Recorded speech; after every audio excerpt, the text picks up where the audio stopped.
এইবাৰ আমি ডায়েট বাদ দি বিদ্যালয়লৈ বুলি ওলালোঁ। কাৰণ আমাৰ ইণ্টাৰ্ণশ্বিপ আৰম্ভ হৈ গ'ল।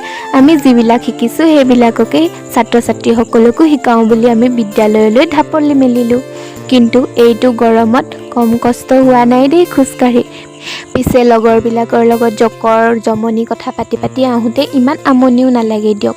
আৰু আমি আহি বিদ্যালয় পাই গ'লোহি। তাৰপিছত এয়া বিদ্যালয়ত প্ৰাতঃসভা আৰম্ভ হৈ গ'ল। ইহঁতবিলাকক এনেকৈ দেখি স্কুলীয়া দিনবিলাকলৈ খুবেই মনত পৰি যায়।